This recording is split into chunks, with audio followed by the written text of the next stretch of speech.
panoorin yung price. 23 na lang, kahapon 24 yan. Ito 23. Oh, 23.7. What the heck, 23.7 na lang, kahapon 24 yan. Nagpaggas ako kahapon eh. Huwag ganyan. Hindi talaga feel ng mga Vietnamese ang pagtaas ng langis dito. Parang walang crisis. Can you imagine that? I am so amazed mga ka-Polride. At alam nyo ba si Risa Hontiveros, may pagkahawig siya kay Johnny Sins. Hindi kahawig sa anong iniisip mo mga ka-Polride. Hindi dyan.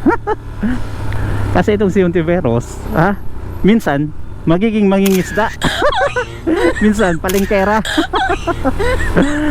School teacher. At iba pa, empleyado, kahit ano. Ay nako, sobrang nagpapasikat nga talaga. Sobra. Daig pa niya ang presidente eh. Bakit napakamura ng gasolina dito sa Vietnam? Compare mo sa Philippines na, ay nako, dollar yung presyo eh, no? Kakaiba talaga, sobrang kakaiba yung presyohan sa Pilipinas. Okay, so green ako, bakit kayo? Oh, malalaman natin yan later on this episode. Magpapagasolina tayo later, okay? Para malalaman natin. But before anything else, let's talk about this survey. Eto kasi ang pinost ng mga desperadong vloggers, mga kadunatik, na sinusuportahan itong mga Pinklawan at Dilawan. Can you imagine? Ito yung post nila, oh. Oh, yan. Sinisiraan daw natin si Risa Hontiveros dahil si Risa Hontiveros lang ang makakatalo kay Inday Sara Duterte. How ironic mga ka-Polride. Ay nako, wala na talaga silang ibang maisip, kahit ano-ano na lang talaga. Kaya gano'n na sila ka-desperada, di ba? Or desperada mga ka-Polride. Okay, eto pa. Ano ba ang sinasabi ng latest survey patungkol sa presidential election 2028? Sige nga, pakita ko sa inyo. Ito, bang! Red March survey. Nako, kita nyo naman yan sa screen, di ba? Oh, hindi ko yan makikita. Nag-ride ako eh, pero memorize ko yung at least yung tatlo. Nasa 35% si Inday Sara Duterte, if I'm not mistaken. Alright, 35%. Ang kasunod niya na medyo at least nangangalahati siya ng konti. Si Senator, I would not call him Senator, I don't like him. Raffy Tulfo, oh no, 18%. At yung pinakamalakas na kandidato ng Dilawan at Pinklawan, si Leni Robredo, nasa 15%. Panoorin nyo naman yan. O, tingnan nyo, di ba?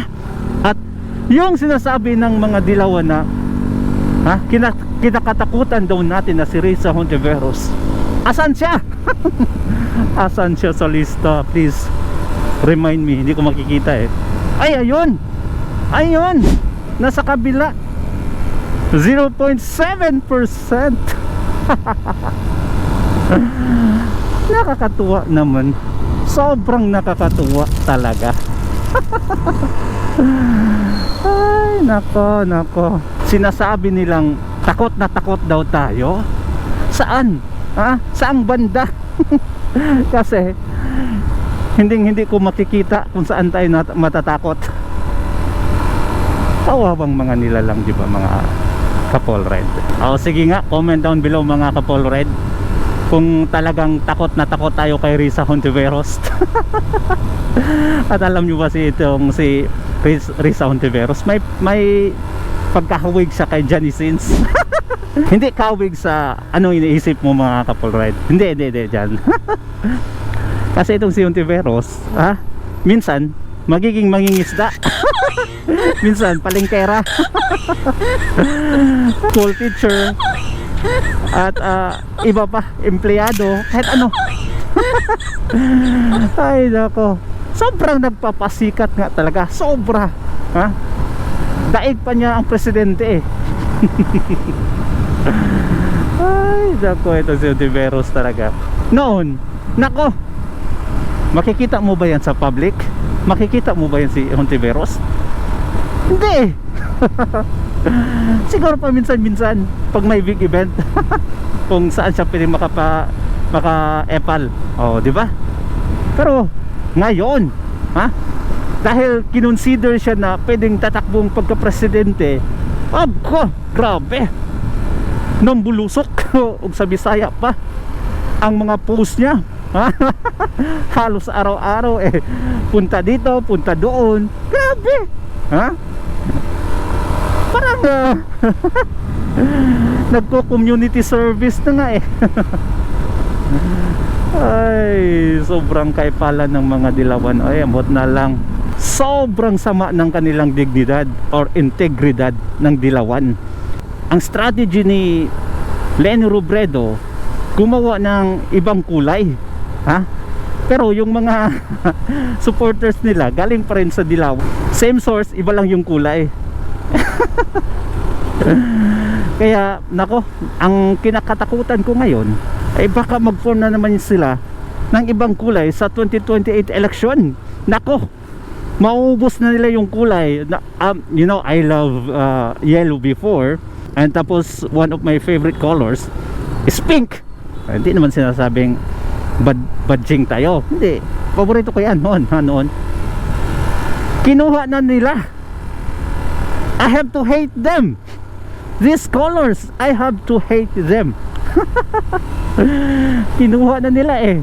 So, ano pa ang next kulay? Baka kunin nila yung blue, orange, or ano pa, red, meron na eh. Ang mangyari niyan, I would end up hating all the colors except the green one. Oh no, and the white one, purity. Ay, sana man lang nila kunin yung white. Baka gawing white ni Hontiveros yung mga followers niya. Purity daw kuno, peace. Patay tayo dyan. Patay tayo talaga. Ay nako, nakakatuwa ang politika sa Pilipinas. Alright, going back sa gasoline ng topic natin mga kapolred. Before sa crisis, sa Pilipinas nasa 55 to 60 pesos per liter yung gasoline natin. Oh, di ba? Sa Vietnam naman 23,000 per liter. That is around 46 to 47 pesos. Oh, dinaig pa tayo, di ba? Dinaig pa tayo. Now, after sa crisis, alright, ang nangyari, tumaas ng almost 50% ata. Tumaas. Not just 50%, 100% tumaas kasi mukhang nagdoble. Umabot sa 90 to 100 pesos per liter ang gasoline sa Pilipinas during sa crisis. Grabe katindi talaga ang nangyari. At alam nyo ba dito sa Vietnam, tumaas sila dito from 23 to 31. Okay, after few days lang, 3 days lang ata, sobrang bumaba agad ng 19%. Bumaba siya sa 27, from 31 to 27. At you know what?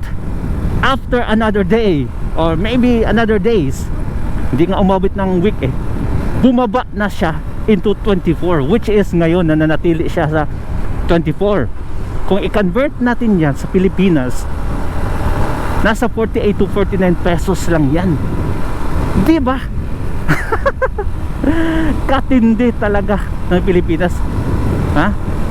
Kahit crisis sa Vietnam, yung gasoline price nila parang normal lang, parang before sa crisis pa. Kung i-compare sa Pilipinas, mataas na sa atin before sa crisis dito sa kanila mababa. Oh, di ba? Ano ang dahilan? Ang Pilipinas kasi kumukuha tayo 98% galing sa Middle East, Kuwait, Saudi Arabia, dyan galing sa Middle East. At ayan ay dumadaan yan sa Strait of Hormuz. Oh, Kaya grabe pagtaas. Habang yung sa Vietnam, magaling talaga, magaling sila dito. Galing yung gasoline nila mostly sa Asia lang, Korea at sa Singapore.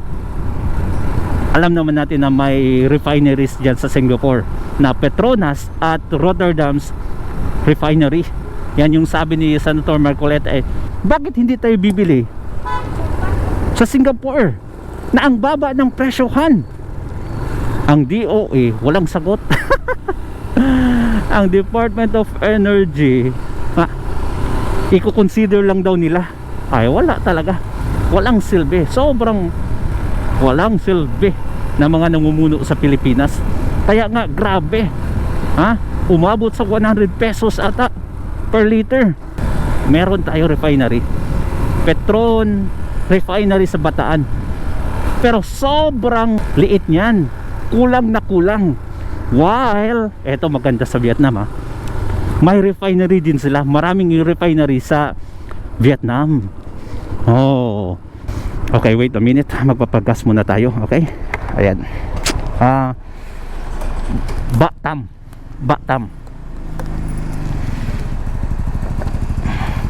Okay, sabi ko 38 sana naintindihan niya yun.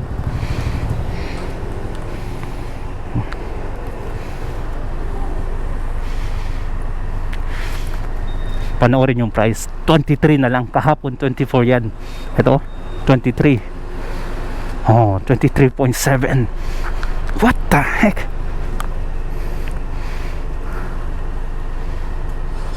23.7 na lang. Kahapon 24 yan. Nagpaggas ako kahapon o ganyan. Hindi talaga feel ng mga Vietnamese ang pagtaas ng langis dito. Parang walang crisis. Can you imagine that? I am so amazed mga ka-Paulride na bumaba na naman yung gasolina nila dito. Nasa 0.5 ata. Oh, di ba? Not bad. 24 kahapon, ngayon 23.7. Talking about refineries, meron sila dito. Maraming refineries ang Vietnam. Tapos ito pa, kumukuha sila sa Nigeria ng gasolina. Patindi. Abang tayo, Middle East lang halos lahat. Nung nagka-crisis, nagka-war, patay. Iyak tayong lahat. Sobrang taas ng gasolina. At alam nyo ba, ito pang pinakamatindi, may rollback sa Pilipinas. Siguro nakita nyo na, uy, bumaba yung gasolina sa Pilipinas. Bumaba nga. Ngayon nasa 66 na lang ata to 70 per liter. Pero tataas yan ulit. Alam nyo ba ang dahilan yan? Ang iba kasi, ang sinasabi nila, thank you Bongbong Marcos, salamat. Wala namang ginawa si Bongbong Marcos para mapababa yan. Siya lang nag-a-announce. Walang ginawa si Bongbong Marcos para bumaba yung price ng gasoline. Ay nako. Anong ginawa niya? Bakit bumaba? Actually, ang world price talaga yan. Bumaba yan dahil sa 2 weeks na ceasefire na sinabi ni Trump, agreement nila ng Iran. Kaya bumaba lahat, hindi lang sa Pilipinas. Bumaba ng 19%, 19 pesos ata sa Pilipinas. Pero expected yan, natataas uli kasi mag-expire na naman yung ceasefire nila. Ay nako, walang ginawa si Bongbong. Hindi niya kinansela or sinospend yung excise tax sa gasolina. May nasuspend, alam nyo ba sa ano? Sa LPG at kerosene. Nasuspend yung tax doon. Bumaba sila. Nasa 3 pesos, if I'm not mistaken, 26 pesos sa kerosene, sa LPG. At least meron. Yan, 'di ba, humingi ng emergency power itong si Bongbong Marcos para daw mapababa yung gasolina. Wala naman. Hindi naman binigay sa kanya. Tapos ngayon, alam nyo mga ka-Paulride, Ang ibang bansa, para mapababa yung gasolina nila, hindi na kailangan ng emergency power. Tingnan nyo gaano kababa dito sa Vietnam. Ha? Hindi na gumamit ng emergency power. Wala siyang nagawa sa crisis, mga kapolride. That is the reality. Huwag niyong i-praise ha, mga legalista. Mag-research muna kayo. Huwag niyong i-praise dahil nag-rollback ng 20 pesos o 19. Hindi kagagawan niya ni BBM. Ha? Kagagawan niya ni Trump. Dapat niyang gawan talaga ng paraan yan kasi siya naman nang nagsimula ng crisis na ito. Alright, going back sa refinery. Bakit sa mga magandang programa nila dito is ang refinery kung saan ipaprocess yung crude oil. Ang kinukuha galing sa Middle East ay crude oil at ipinaprocess yan sa refinery. Hindi ka na magbabayad na ipaprocess ang crudo mo at gawin niyang gasoline, diesel at jet fuel. Yan. Sa Pilipinas, yung Petron refinery kulang na kulang kay Atong Ang yan Atong Ang kay Ramon Ang. Kulang na kulang talaga. Sobra. Private pa. Ay nako. Tapos napakagahaman pa ng mga business owner sa Pilipinas, particularly itong sa gasoline. Can you imagine 2 weeks after ng gera, tumaas agad sa Pilipinas, tumaas agad yung gasolina, nasa 90 agad.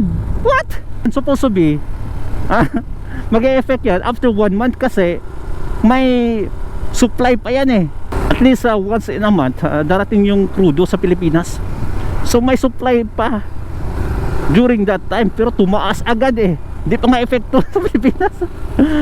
Ganyan kagahaman yung mga politiko or mga business owner sa Pilipinas. Wala silang pakialam kung sinong masagasaan nila, basta yayaman sila. Sobrang nako.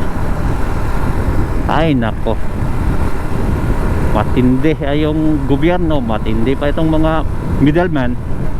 Tapos tapos tayo, fuel sa Pilipinas, never at never natin makokontrol kasi wala nga tayong refinery.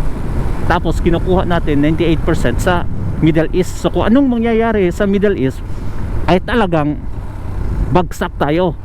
Wala itong mga countries na to like Indonesia, Japan, Korea, Brunei, ito sa Southeast Asia, Vietnam, hindi masyadong naapektuhan kasi kontrolado nila ang gasolina at may stability talaga sila dito. Ayaw nila ng corrupt. May nakasalang na nga sila dito na death sentence dahil sa corruption. Ganyan katindi dito sa Vietnam. Halalala.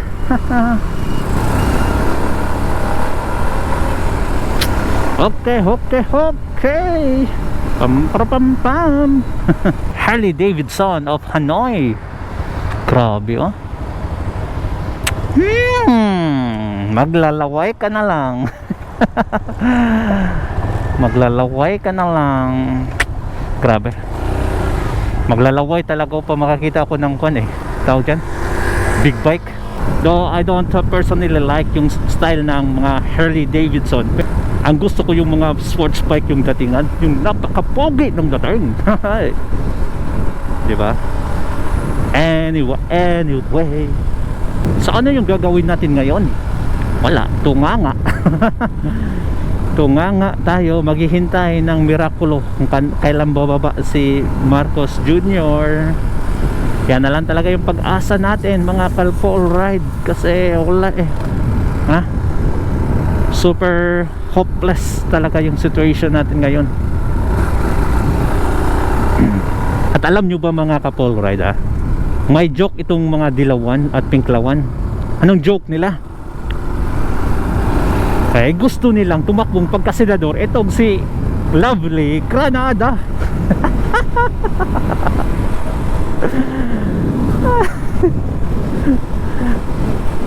Grabe, sa lahat ng joke, ito yung pinaka-joke. Ay, nako. Hinamon lang si Inday Sara ng debate, ngayon sumikat. Sumikat ang Kungho. Tapos yung accent niya, ay nako, nakakadiri talaga kung makinig ka sa kanya. Kaya hindi ko matatapos-tapos yung video niya eh. Ha? Tinry ko makinig kung may punto ba talaga. Meron nga siyang punto kung magsalita. Ha? Pointless. Ay nako, sorry for that. Uy, napatay.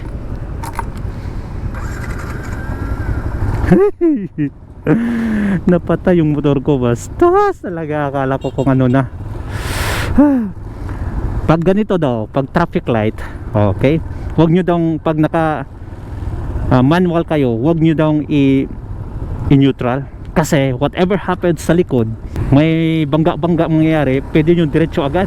Hindi na kayo mag-change gear pa. Nako, baka hindi pa papasok sa first gear, kaya diretso na. Hawak nyo lang yung clutch, tapos diretso. Kasi kung mag-change pa kayo, wala na kayong time. Split seconds lang yan. It makes sense naman mga couple ride. Usually talaga ang ginagawa ko mag-neutral. Pero nung nakita ko yung video na yon, at may mga sample pa siya ng mga videos kung saan na out of control yung iba sa traffic light. Kaya kung ikaw naka-steady ka lang sa neutral, nako, delikado talaga. Mababump into each other ka talaga. Anyway. Please like and subscribe mga couple ride. Salamat ng marami. Louis Vuitton. Naka Louis Vuitton.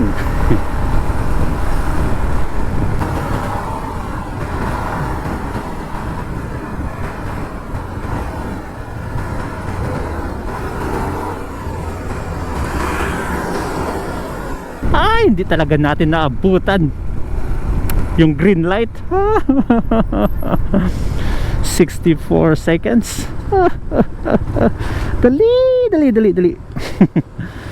Abutan tayo ng train. Dali. Hindi na masagasaan ng train. Paparating na. Ayun. Alright. So, andito na tayo. Thank you so much mga couple ride, Salamat kung umabot ka hanggang dito. You are the man and the woman. God bless you at ingat palagi. Bye bye. See you on my next Moto Politico vlog. Bye bye.